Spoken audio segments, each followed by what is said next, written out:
Have you ever realized that some individuals enter our lives just when we need them the most? It seems as though they're sent intentionally to convey a message or assist us in resolving a dilemma. Have you also felt a sense of déjà vu upon meeting someone, as if you had previously encountered them in a vague past? In this video, we'll explore how people don't just randomly enter our lives. They arrive for distinct reasons. So, settle in and stay tuned to the end, because the insights you'll gain may profoundly impact you.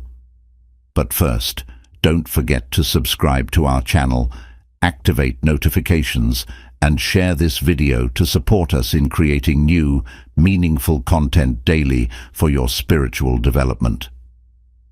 One afternoon, as the elderly monk Hotaka meditated beneath a blossoming cherry tree, a young man named Hiroshi came up to him and inquired respectfully, "Master, sometimes I encounter people and immediately feel a deep connection, as if I've known them before, or they resonate deeply with my soul. Other times I get a negative vibe, as if their presence intends harm or disruption, which leaves me unsettled and questioning whether these meetings are coincidental." Hotaka looked intently at Hiroshi and responded, "My young friend, no meeting is incidental. This truth is more profound than we realize. Throughout our lives we encounter various people, each playing a specific role in our narrative. Some pass by quickly, while others remain and journey with us through different life phases." Hotaka rose slowly, gesturing towards the vast blue sky. "Observe the birds, young one. Their flight is not random. They are guided by air currents, much like how we are guided by life's unseen forces." Hiroshi watched the birds glide through the sky, pondering the sage's words. "Think of your life as a garden," Hotaka continued. "Each person you meet plants a seed in your life's garden. Some seeds grow into fleeting, beautiful flowers, others into enduring, mighty trees, but all bring the potential for new growth." Hoshi nodded, his mind tracing the paths of different plants and trees that had flourished in his life's garden. Hotaka's voice softened as he added, "Those who hurt us, though they cause pain, serve as our greatest teachers. They are the sharp stones on our path that, despite the discomfort, teach us resilience and help us discover our inner strength." Hiroshi closed his eyes, recalling the trials that had fortified his spirit. "Then there are those who appear precisely when we need them." Hotaka pointed to a sturdy tree nearby. "Like the roots of this tree during storms, these individuals support us through our toughest times." Hiroshi thought of someone who had been his pillar during a challenging phase, a steady presence he longed to keep even after the crisis had passed. Wrapping up, Hotaka remarked, "And some remain constants in our lives. They are like the stars in our sky, bright and unwavering. These are our true friends, family or soulmates. With them, we share our daily burdens and our moments of triumph." A smile of gratitude spread across Hiroshi's face, warmed by the memories of those who had stood by him. Looking skyward, Hotaka's eyes twinkled with wisdom.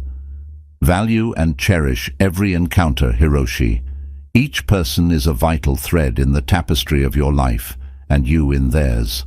Life is a complex tapestry of fates, with each connection enriching your existence."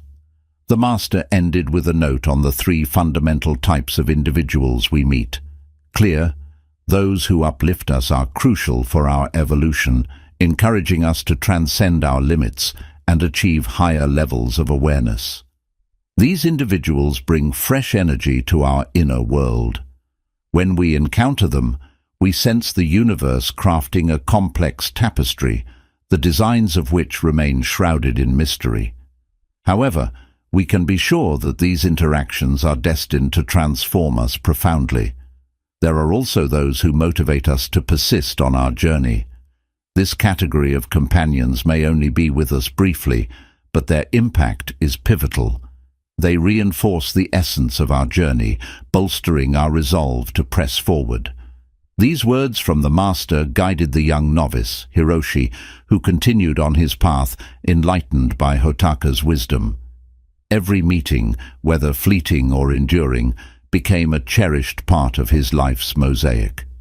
Through various challenges and joys, Hiroshi discovered that each person and experience brought a hidden gift, enriching his growth and spiritual enlightenment. As time unfolded, Hiroshi matured into a wise monk, his eyes reflecting gratitude. In his role as a spiritual mentor, he imparted the profound truths Hotaka had shared with him, that life is filled with significant encounters, each adding to our unique journey's beauty. The moral of the story is that every interaction, no matter its length or depth, enhances our life's tapestry. Life is an adventure of discovery, and each individual we meet carries a distinct gift. Sometimes these people depart from our lives unexpectedly, or may even act in ways that compel us to distance ourselves. It's essential to recognize that their role in our journey has been fulfilled because they satisfied a need or desire. In a world where paths diverge and converge like tree branches, true wisdom involves opening your heart to every meeting and learning from the lessons woven into destiny's fabric. As we pursue our goals, we'll inevitably face challenges. During these times, the universe often sends people to bolster our courage and help us surmount obstacles. Their support and encouragement not only inspire us, but also empower us to continue our life's dance. Hotaka explained to Hiroshi that every meeting is like a musical note in the symphony of life. He urged him to listen attentively to the melody revealed through the people he encountered and to find beauty in the harmony of human connections. Whether it's a profound love, a special friendship, or a brief acquaintance, each interaction has the potential to transform us forever. This narrative leads us to a critical Zen teaching: the impact of intervening in others' lives without being asked. At a serene Buddhist monastery, the wise monk Noro convened his disciples to discuss this topic. He explained that life is akin to a vast river, and each person navigates it in their boat. Often, we're tempted to steer others' boats without their invitation, which can lead to unintended consequences. Norio recounted a tale that had been passed through generations about a young monk eager to assist a fellow monk who was struggling without waiting to be asked. This intervention, though well-meaning, set off a series of unforeseen events that spiraled into a complex maze of challenges affecting both monks deeply. Norio emphasized that suffering serves as an essential lesson in spiritual growth. Each person is like a gem shaped under the pressures of life's challenges. By intervening without an invitation, we prevent them from experiencing crucial growth and learning opportunities. To further illustrate his point, Norio shared the story of two longtime friends, Shesh and Masu. Shesh, upon learning of Masu's financial troubles, secretly paid off some of his debts. While Shi's intentions were pure, the outcome was anything but positive. Masu felt robbed of his chance to handle his own issues and was uncomfortable that Shi knew sensitive details about his personal life. This intervention led to emotional detachment and a strained friendship, demonstrating how good intentions can sometimes lead to unintended negative consequences. Norio explained that each person is bound by their own karma, and our actions, whether good or bad, resonate back to us like echoes. Unsolicited help can disrupt another's karmic balance and inadvertently harm our own karma as well. He recounted another example where a young man, attempting to solve a friend's problems without being asked, found himself entangled in a web of misadventures and karmic repercussions. Imagine trying to cure someone without asking if they're ready to let go of what's causing their illness, Norio said, highlighting that suffering often stems from past actions, and our interference can alter the natural course of someone's learning and growth. Norio also discussed Buddhist teachings, sharing his own experiences of resisting the urge to intervene. He explained how Buddha recognized the importance of individual learning processes and respecting each being's karma. Suffering, while harsh, is a valuable teacher. By allowing others to ask for help themselves, we respect the natural unfolding of their karmic journey. Throughout his discourse, Norio used everyday examples from monastery life to illustrate these principles. He noted how the monks he trained became wiser and more self-reliant because he allowed them to face and learn from their own challenges instead of intervening. Every action is like throwing a stone into a pond, Norio concluded, using this metaphor to emphasize how our actions create ripples that eventually return to us. By understanding and respecting this, we can better navigate our interactions and support others in a way that is beneficial to their growth and our own karmic journey. When we offer assistance without being asked, we not only influence others' karma, but also create ripples that impact our own lives. From this story, we learn the importance of discerning when to reach out and when to hold back. Karma flows like a continuous river, carrying our actions along, and the manner in which we provide help can fundamentally alter the course of destiny. Before offering help, we should reflect on what the other person truly needs. Norio cautioned that not everyone seeks advice. Sometimes they need a listening ear and an understanding heart. It's essential to respect the sacred journey of each individual. Assistance should be a deliberate act, mindful of free will and the paths of personal and spiritual growth for both ourselves and others. Life presents a complex web of lessons and growth opportunities. When we intervene without invitation, we might deprive others of valuable learning experiences about themselves. Wisdom lies in recognizing that sometimes the best lessons are learned through personal effort and experience. Thus, our assistance should be a guiding light, offered upon request, with awareness and respect, rather than a catalyst for unforeseen events. Recognizing and managing our interactions with harmful or bad people is another aspect of maintaining our emotional and spiritual health. In a tranquil Buddhist monastery in Japan, a wise monk named Hogi shared insights on identifying toxic individuals with a young woman named Shara, who sought to understand how to protect her inner peace amidst troubling relationships. Hogi explained that people often labeled as bad aren't necessarily evil. Their damaging behaviors and the negative energies they emit can undermine our serenity and mental well-being. Before distancing ourselves, we should try to understand their backgrounds and the pains that may have shaped their troubling behaviors. Shara was taught to consider why a person behaves negatively. Is it a reflection of their true nature, or are there underlying issues? And importantly, is there anything we can do to prevent their behavior from affecting our emotions before choosing to distance ourselves for our mental health? With that understanding in place, Hogi proceeded to describe signs of toxic behavior. 1. Constant manipulation. This involves someone distorting reality to achieve their ends, such as a colleague using deceit to gain a promotion at your expense. 2. Lack of genuine empathy. Consider someone who shows indifference to your feelings unless it serves their purpose, diminishing the quality of your relationship because you feel they truly do not care about you unless they need something. 3. Creation of conflict. This is characterized by someone who consistently incites conflict, fueling arguments and discord, which not only stresses relationships but also creates a toxic environment. By being aware of these behaviors and assessing our relationships with a mindful approach, we can better manage our interactions, preserving our emotional balance and inner peace while navigating the complexities of human relationships. Continuing with the teachings, Hogi moved to the fourth sign of toxicity in relationships, the constant need for control.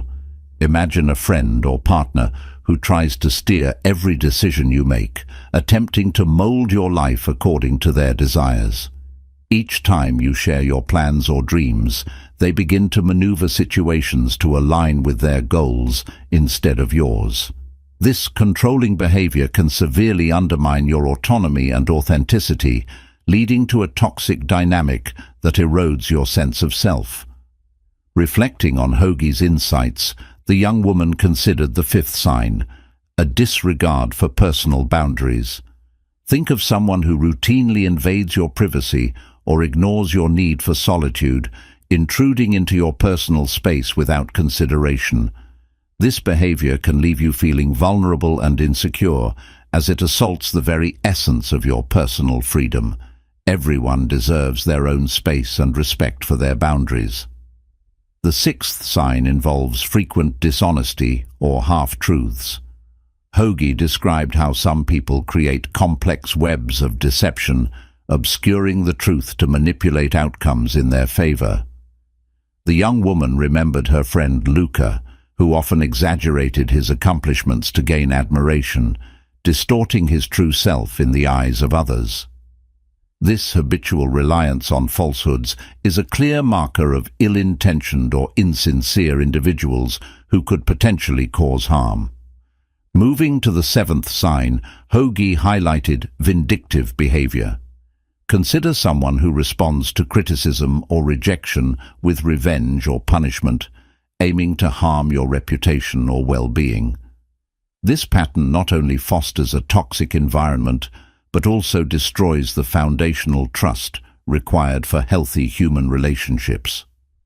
The eighth sign to be wary of is an excessive need for attention. Hogi spoke of individuals who constantly seek validation or dramatize situations to remain the center of attention. This can drain the energy of those around them and skew the dynamics of group interactions.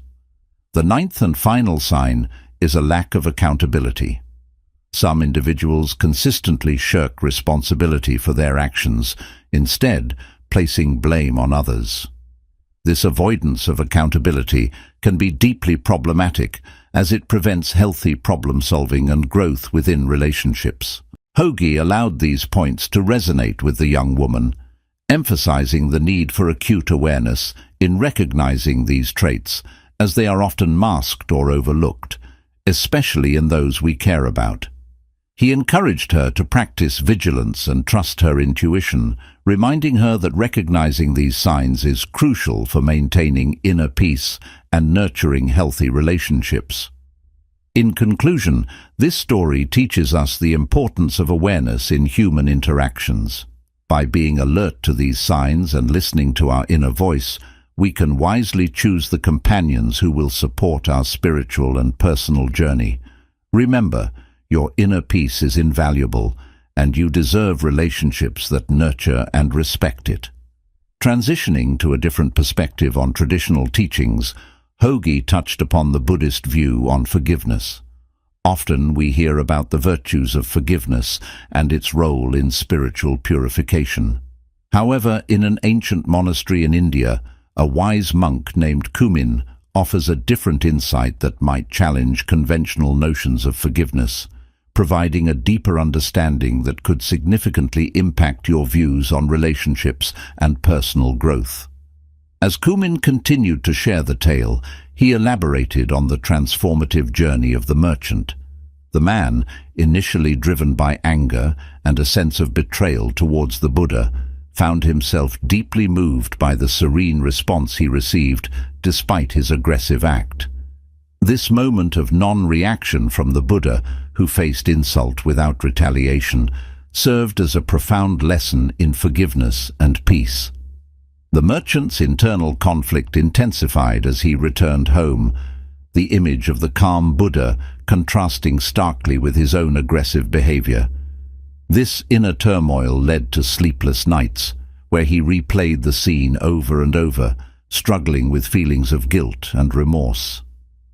Here, Kumin highlighted the merchant's critical point of self-reflection. He was caught between the weight of his past actions and the potential for a new path defined by forgiveness and inner peace. Forgiveness, Kumin explained, is not about outward declarations or a mere act of saying, "I forgive you." It is an internal process, a profound shift in perspective that occurs when we choose to release the past and embrace a new way of seeing the person before us. The story then took the merchant on a journey of deep introspection, where he wrestled with his feelings and slowly began to let go of his animosity and desire for retribution. As days turned into weeks, he began to see the futility of his anger and the harm it was doing to his own spirit. This recognition was the first step toward healing and genuine forgiveness. Kumin used the merchant's experience to illustrate how forgiveness in the Buddhist sense is about transforming ourselves from within. It involves letting go of grievances and understanding that everyone, including ourselves, is capable of change and redemption. This perspective allows us to move beyond our past hurts and embrace a future that acknowledges our shared humanity and potential for growth. In the end, Kumin concluded, the merchant found peace not by receiving forgiveness from the Buddha, but by granting it to himself. He realized that forgiveness was not about changing the past, but about reshaping his future through compassion and understanding. It was a liberation from the prison of his own creation, a release from the cycle of anger and vengeance that had consumed him. This narrative not only reshapes our understanding of forgiveness, but also serves as a powerful reminder of its impact on our personal growth and inner peace. Forgiveness, according to Buddhist teachings, is a path to freeing oneself from the entanglements of negative emotions and embracing a life of peace and reconciliation. As Aro elaborated on the story, he highlighted the inherent challenges of excessive kindness. Being overly generous can lead to a diminishment of oneself, he explained. Just like the villagers who over-harvested the cherry tree without giving back, too much kindness without boundaries can deplete one's own resources and well-being. The young woman, Chiara, absorbed this analogy with growing understanding. The elder monk continued, emphasizing the need for balance in all acts of kindness. True generosity, Aro said, is not merely about giving more. It's about giving wisely, respecting your own limits, and ensuring that your acts of kindness are sustainable and reciprocated in some manner. Aro then steered the conversation towards the concept of self-kindness, a critical but often overlooked aspect. Sometimes, the kindest thing you can do for yourself is to say no, or to step back. This doesn't make you any less generous. It makes you wise. It allows you to continue helping others without harming yourself. Chiara began to see that her disappointments in friendships could partly be due to her lack of boundaries and her constant readiness to give without expecting anything in return. Aro noticed the clarity dawning on her face and added, "Remember, Chiara, every relationship is a two-way street. If you find yourself always on the giving end, it might be time to reevaluate and ask if these relationships are truly serving your best interests as well." The lesson Aro imparted was that kindness should not lead to self-neglect. He concluded, balanced kindness respects both the giver and the receiver. It fosters healthy relationships built on mutual respect and fair exchange. Chiara left the conversation enlightened, ready to apply this new understanding of balanced kindness to her relationships. She realized that maintaining her own well-being was not selfish, but essential for sustaining her ability to care for others effectively. This story serves as a powerful reminder of the dark side of unbalanced kindness and the importance of establishing boundaries to protect one's emotional and mental health while still being a caring and generous individual. The journey towards achieving this balance is crucial not only for personal peace, but also for building stronger, more equitable relationships. Eisen continued to delve into the theme of recognizing destructive influences in one's life, elaborating on the various signs that could indicate someone's intention to cause harm. He shared insights gained from observing human interactions over the decades, emphasizing the need for vigilance and discernment. 1. Manipulation. As illustrated in the anecdote about the sage and the stolen gem, those who wish to destroy us often employ manipulation. They distort reality to exploit others, masking their true intentions with charm or deceit. 2. Gaslighting. A second sign involves gaslighting, where individuals make you question your reality and sanity. This is a powerful tool used to undermine someone's confidence and assert control. 3. Isolation. Eisen explained that another tactic is the deliberate isolation of their target from friends and family, thereby making them more vulnerable to control and less likely to receive support when it's needed most. 4. Slander. Those who intend harm often resort to spreading false information or slander to degrade another's reputation. This can be an attempt to destroy personal or professional relationships. 5. Sabotage. Whether subtly undermining your efforts or overtly interfering with your goals, sabotage is a clear sign of destructive intentions.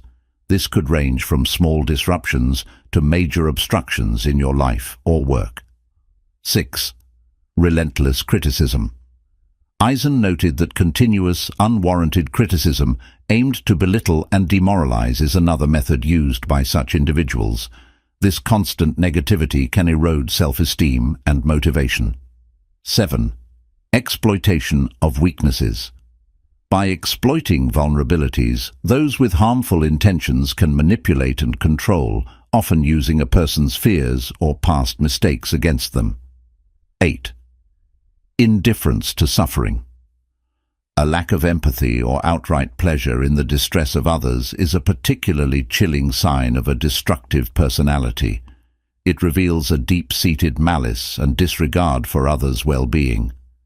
Master Eisen paused, allowing his disciples to absorb the gravity of these signs.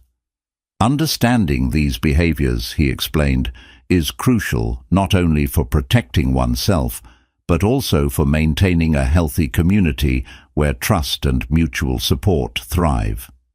To safeguard against such negative influences, Eisen provided guidance on how to behave.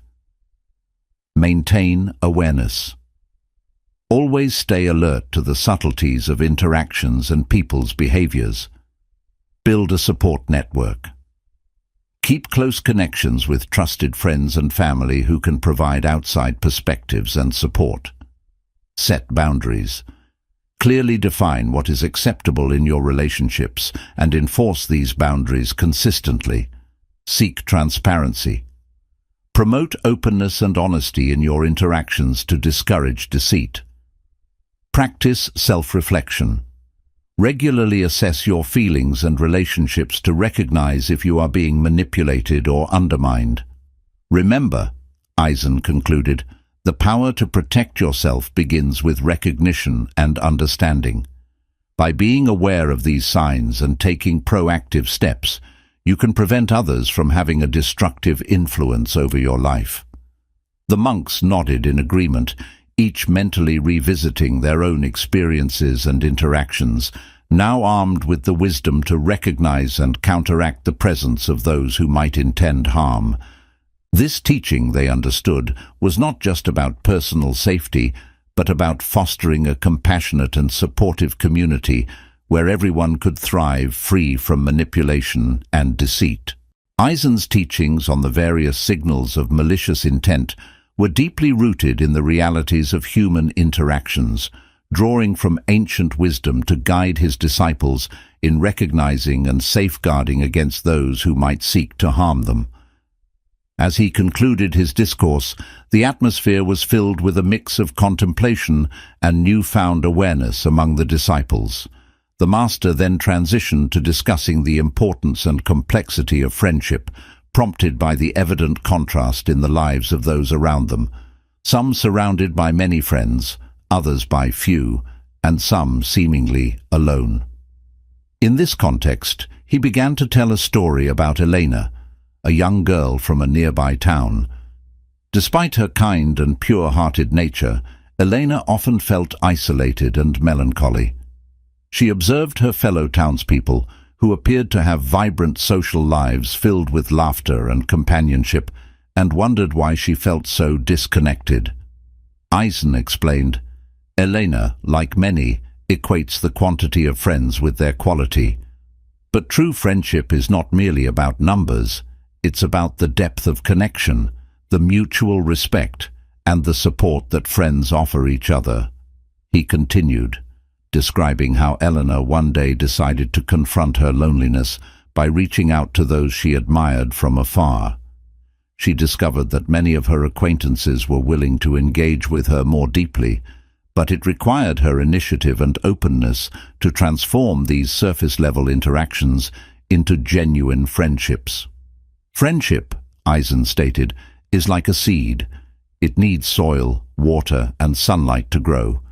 Elena provided these by showing her willingness to be vulnerable, to share her thoughts and feelings, and to listen to others. Over time, her relationships grew stronger, and she found that the quality of her friendships enriched her life far more than any number could. The master highlighted that not having a large circle of friends does not mean one is impoverished socially or emotionally. Instead, it can be an opportunity to cultivate deeper, more meaningful relationships that provide support and joy. Eisen concluded, "In the dance of life, each person you meet has the potential to become a friend. However, true friendship requires effort from both sides. It involves nurturing the relationship, respecting boundaries, and contributing positively to each other's lives." The moral of his story was clear. Friendship is a serious commitment and should be treated as such. The term friend is often used too loosely in today's society, where the focus might be more on social media connections than on genuine interpersonal relationships. "Remember," Eisen said, looking kindly at his disciples, "the number of friends you have does not define your worth. The depth and sincerity of those relationships do.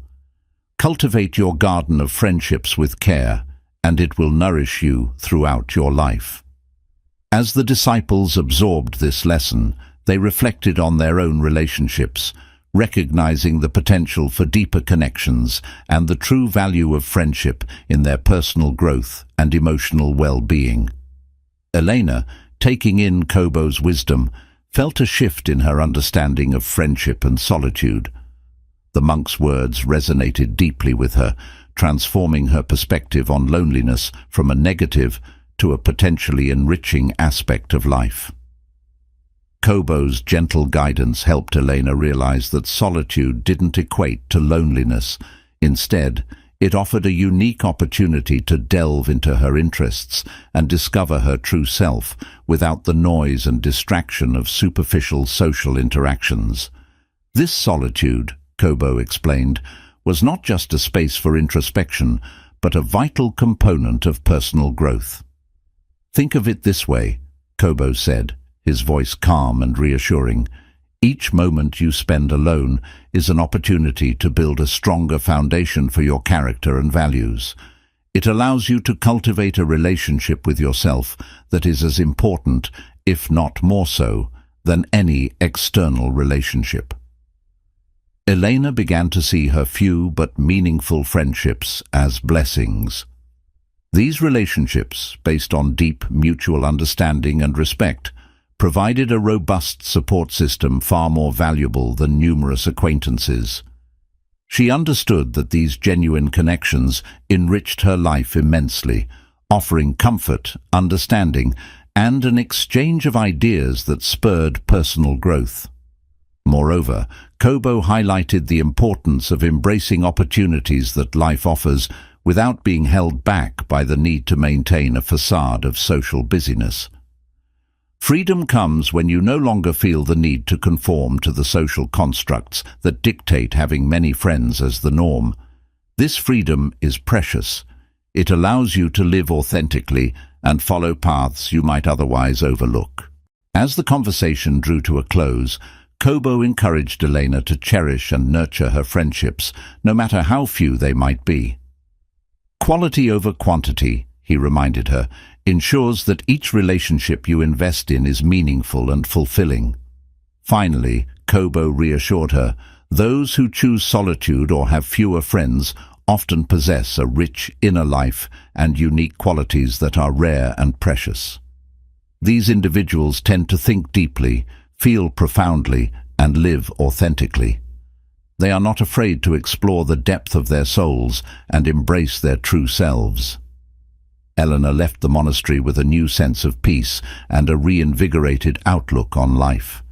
She felt empowered to pursue her interests and embrace her solitary moments as opportunities for growth and self-discovery. This story illustrates that having fewer friends is not a deficit, but an opportunity to deepen one's self-awareness and personal growth. It teaches us that the most rewarding connections are not measured by quantity, but by the quality and depth they bring to our lives. In a world that often celebrates extroversion and sociability, remembering the value of introspection and genuine relationships can lead to a more fulfilling and authentic existence.